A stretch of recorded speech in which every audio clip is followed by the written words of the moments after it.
अस्सलाम वालेकुम नाजरीन, मैं हूँ बिलाल ज़फ़र। आप देख रहे हैं हमारा कनाडा। आज हम बात करेंगे न्यू ब्रंसविक कनाडा के क्रिटिकल वर्कर पायलट प्रोग्राम के हिसाब से।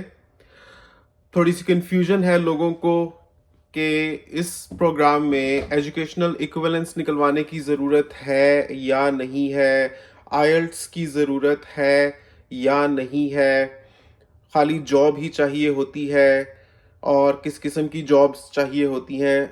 क्योंकि डिफरेंट वीडियोस देखकर लोगों के डिफरेंट कॉन्सेप्ट्स बन रहे हैं, कुछ कॉन्सेप्ट्स क्लियर हो रहे हैं, कुछ बातें मज़ीद शक व शुबे में पड़ रही हैं। तो मैं आपको वसूख के साथ सारी बात हमेशा बताता आया हूँ, आज भी बताऊँगा।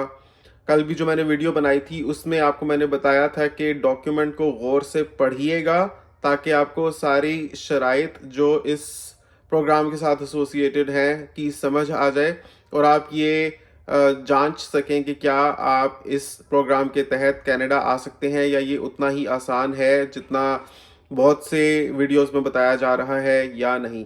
तो आपको पूरी बात अच्छे तरीके से समझाऊंगा, लेकिन आपसे सिर्फ एक गुजारिश करता हूं कि आप वीडियो को थम्स अप दे दीजिए और अगर आपने चैनल को अभी तक सब्सक्राइब नहीं किया तो सब्सक्राइब कर लीजिए। तो नाज़रीन, New Brunswick critical worker pilot program एक 5 ईयर प्रोग्राम जिसमें न्यू ब्रंसविक सूबा जो कनाडा का है उसने ये 6 एम्प्लॉयर्स को अथॉरिटी दी है कि वो दुनिया भर से एम्प्लॉयज़ को सेलेक्ट करके उनको कनाडा न्यू ब्रंसविक में बुला सकें और वो एम्प्लॉयर्स उन एम्प्लॉयज़ के शुरू से लेके आखिर तक बहुत मदद करेंगे, स्टार्टिंग फ्रॉम उनको जॉब देना और उसके बाद उनकी कनाडा में आना एंड देन सेटलमेंट के मामलात। इसमें एम्प्लॉयर का बहुत ही कुलीदी किरदार है, इसी वजह से ये एक एम्प्लॉयर ड्रिवन स्ट्रीम है। इसमें आपने मेहनत ये करनी है कि आपने उन 6 एम्प्लॉयर्स में से किसी एक के साथ जॉब तलाश करने की कोशिश करनी है। अच्छा, अब हम आते हैं मुद्दे की बात की तरफ कि क्या इसमें आपको आईएलटीएस दरकार है या नहीं। कल भी जो मैंने वीडियो बनाई थी आपको मैंने डॉक्यूमेंट का लिंक उस वीडियो की डिस्क्रिप्शन में दिया था और मैंने बहुत तफसील से बात की थी उस वीडियो में। आज मैं आपको खुद पूरा पढ़ के दिखा देता हूँ क्योंकि डॉक्यूमेंट काफ़ी लंबा चौड़ा है, तो सारी बातें अगर मैं पढ़ने पर आ जाऊंगा तो वीडियो बहुत ज़्यादा लंबी हो जाएगी।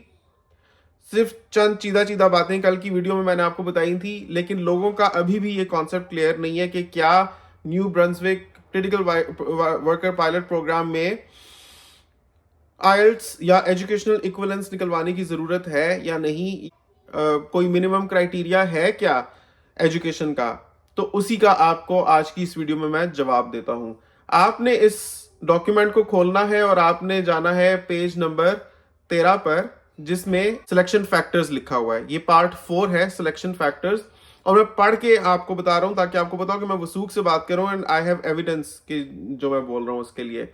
तो यहां पर लिखा हुआ है, अब ये सारी अंग्रेजी है, मैं आपको इसकी उर्दू करके बताता हूं।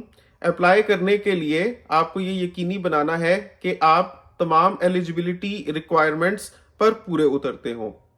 अगर आपके तमाम एलिजिबिलिटी रिक्वायरमेंट्स पूरे हो गए हैं तो आपको असेस किया जाएगा मंदरजा झेल सिलेक्शन फैक्टर्स के अकॉर्डिंग, जिसमें है उम्र, जबान, तालीम और शोबा या पेशा।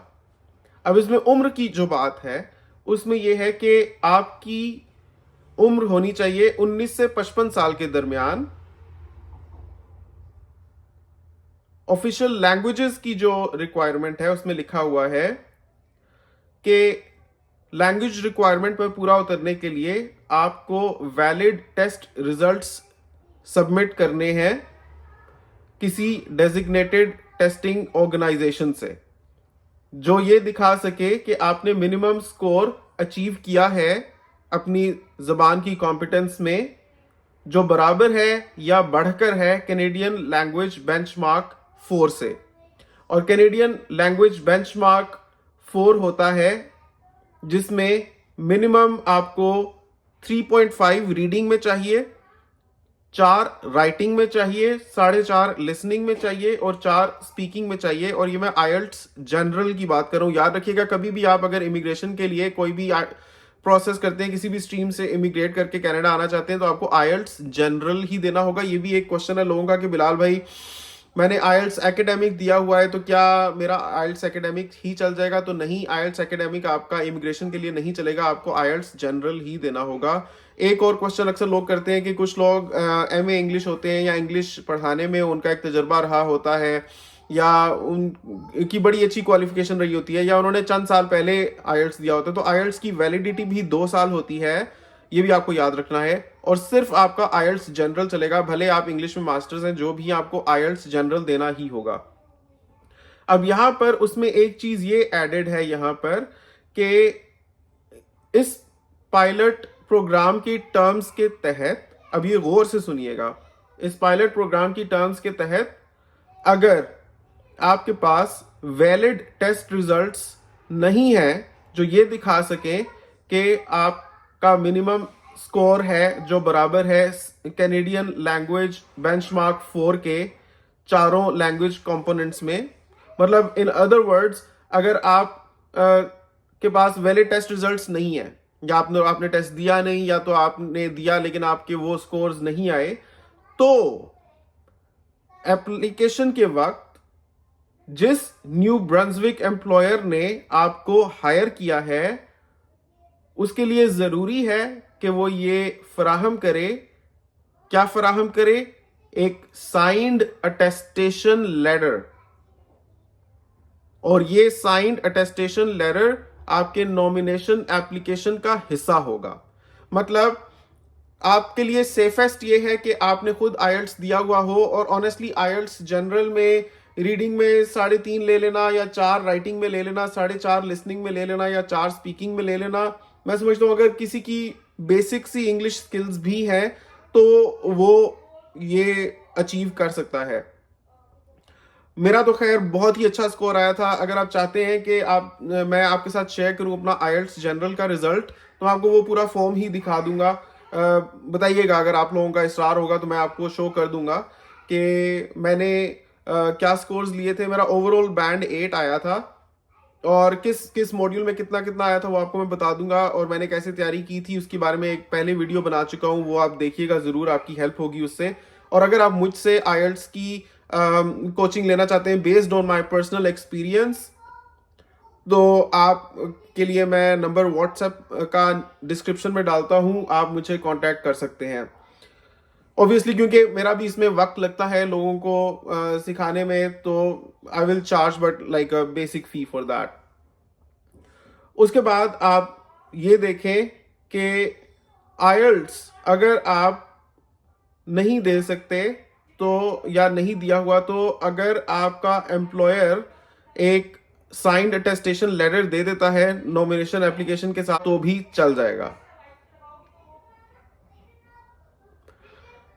तो अब इसमें देखा जाए तो पहले ही कंपटीशन बहुत ज्यादा है, क्योंकि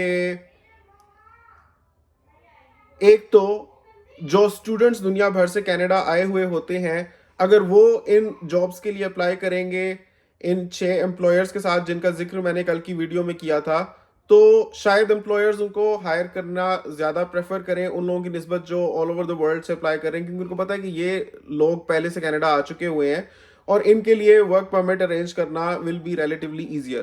तो आप ऑलरेडी एक ऐसे ज़्यादा लोगों के साथ compete कर रहे हैं जो आपसे बढ़कर ऑलरेडी कनाडा आ चुके हुए हैं। तो अपने आप को स्ट्रॉन्ग करने के लिए, केस मजबूत करने के लिए, अगर आप आईएलटीएस जनरल देते हैं और आपका मिनिमम CLB-4 के इक्विवेलेंट स्कोर आ जाता है चारों मॉड्यूल्स में, तो आपके लिए थोड़ा सा बेहतर हो जाएगा, आपके प्रोस्पेक्ट्स ज़्यादा ब्राइट हो जाएंगे।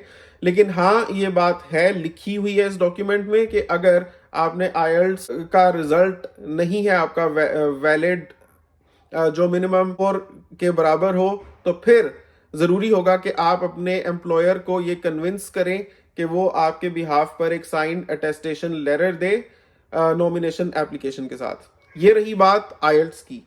अब दूसरी हम बात करते हैं एजुकेशनल इक्विवेलेंस की। उसके बारे में भी ये लिखा हुआ है कि आपकी कम अज कम Canadian secondary high school diploma होना चाहिए या फॉरेन हाई स्कूल डिप्लोमा होना चाहिए जो कैनेडियन क्रीडेंशियल के इक्वल हो।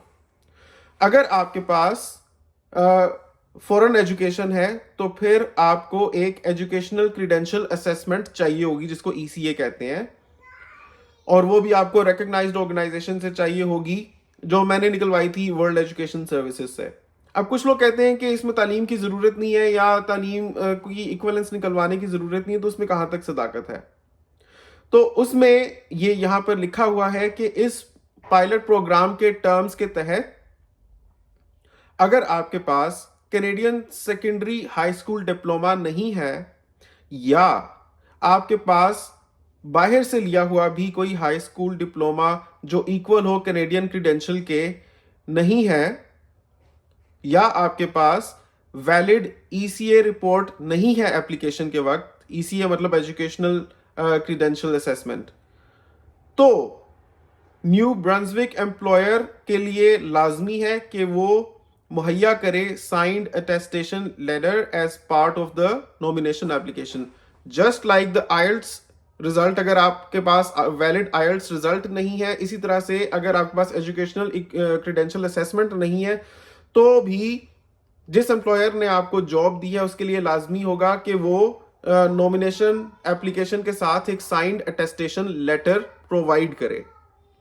तो हाँ, ये मुमकिन है, लेकिन फिर you have to have that kind of employer जो मान जाए आपके लिए एक साइंड अटेस्टेशन लेटर प्रोवाइड करने में। मतलब आप एम्प्लॉयर को इतने पसंद आ जाने चाहिए कि वो आपके लिए लैंग्वेज और एजुकेशनल क्रीडेंशियल असेसमेंट दोनों मराहिल को पार करवा दे आपको, आपका हाथ पकड़ कर।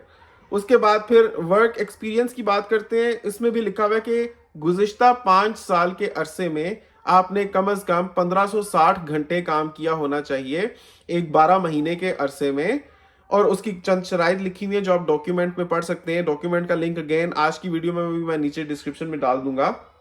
मजीद लिखा है इस पायलट के टर्म्स के अंडर अगर आपके पास दरकार जो वर्क एक्सपीरियंस दरकार है एप्लीकेशन के वक्त आपके पास अगर नहीं है, तो आपके न्यू ब्रंसविक एम्प्लॉयर के लिए लाजमी है कि वो एक साइंड अटेस्टेशन लेटर प्रोवाइड करे as part of the nomination application. तो वर्क एक्सपीरियंस हो या एजुकेशन हो या लैंग्वेज टेस्ट हो, तीनों में ये चीज लिखी हुई है। ये चीज है कि आपको अपने एम्प्लॉयर को मनाना पड़ेगा कि वो आपके लिए एक साइंड अटेस्टेशन लेटर लिखे। अब इसमें सबसे जो खास बात मैं समझता हूँ इस पूरी एप्लीकेशन में क्वालिफाई करने के लिए, ये वाकई एक अच्छा प्रोग्राम है, खास तौर पे उन लोगों के लिए जिनमें जॉब सर्च स्किल्स हैं, और खास तौर पे जो इन 6 एम्प्लॉयर्स की जो फील्ड्स हैं या जो इंडस्ट्रीज हैं उनसे ताल्लुक रखते हैं या उनमें इंटरेस्टेड है या उनसे रिलेटेड कोई उनकी एजुकेशन या एक्सपीरियंस है। एजुकेशन ना भी हो, एक्सपीरियंस अगर है उनका फार्मिंग में, फिशरीज में, फूड इंडस्ट्री में और इस तरह की कुछ और भी चीज़ें हैं, तो आप अगर जॉब सिक्योर कर लेते हैं तो फिर आपके वारे न्यारे हो गए हैं। क्योंकि अगर एम्प्लॉयर आपके बिहाफ पे साइंड अटेस्टेशन लेटर दे देता है तो फिर आपकी एजुकेशनल इक्विवेलेंस असेसमेंट भी ऑब्विएट हो जाती है, आपका आईएलटीएस भी नहीं रहता क्योंकि आपको एम्प्लॉयर ही साइंड अटेस्टेशन लेटर दे रहा है। तो ये वाकई एक सिंपल है प्रोग्राम। इसमें एज रेंज भी बहुत वसी है, 19 to 55। So I see a lot of potential in this program कि इसके थ्रू अगर आप कनाडा आ सकते हैं। लेकिन अपने आप को ज़्यादा कंपेटिटिव बनाने के लिए मैं समझता हूँ कि अच्छा होगा कि अगर आपके पास हो एजुकेशनल क्रेडेंशियल असेसमेंट या अगर आपके पास हो आईएलटीएस और आपका अच्छा स्कोर आया हुआ हो, तो मैं समझता हूँ कि ये चंद फैक्टर्स हैं जो आपको एज प्रोवाइड कर सकते हैं उन मिलियंस ऑफ एप्लीकेंट्स के मुकाबले में जो जानते हैं इस प्रोग्राम के बारे में और आपसे पहले अप्लाई कर चुके हुए हैं या आपके साथ या आपके बाद अप्लाई करने वाले हैं। हैविंग सेड दिस, इसमें job search skills are very important और सबसे इंपॉर्टेंट बात है कैनेडियन स्टाइल रेज्यूमे का होना आपके पास। तो कैनेडियन स्टाइल रेज्यूमे क्या होती है उसके बारे में एक तफसीली वीडियो पहले बना चुका हूं, अगर आपने नहीं देखी तो जरूर देखिए। और अगर आप मुझसे कनेक्ट करना चाहते हैं तो उसके लिए मैं आपको डिस्क्रिप्शन में नंबर दे रहा हूं व्हाट्सएप का। तो होपफुली आज की वीडियो से आपका ये कॉन्सेप्ट क्लियर हो गया होगा कि क्या इस बात में सदाकत है कि New Brunswick critical worker pilot program में आईएलटीएस या एजुकेशन की ज़रूरत नहीं है, क्योंकि ऐसे बहुत सी लोग बता रहे हैं। तो मैंने आपको पूरी चीज़ ठीक ठीक से बता दी है। मज़ीद अपने कॉन्सेप्ट क्लियर करने के लिए ज़रूर ज़रूर ज़रूर पढ़ें ये पूरा डॉक्यूमेंट, ताकि आपको सारी शराइत अच्छे से समझ आए। फिर अगर आप चाहते हैं कि मैं आपको बताऊं कि किस किस्म की जॉब्स हैं जो इन एम्प्लॉयर्स के साथ आप अप्लाई कर सकते हैं और कहाँ से जॉब्स अप्लाई कर सकते हैं, उसके बारे में एक वीडियो बनाऊं, तो नीचे कमेंट करें कि बिलाल भाई मैं जॉब कहाँ से अप्लाई करनी है, उसके बारे में तफसीली वीडियो बनाकर बताएं, तो मैं आपको उसमें भी गाइड कर दूंगा। Hopefully this answers the question. आपसे मिलता हूं अगली वीडियो में। चैनल को जरूर सब्सक्राइब करें। अल्लाह हाफिज।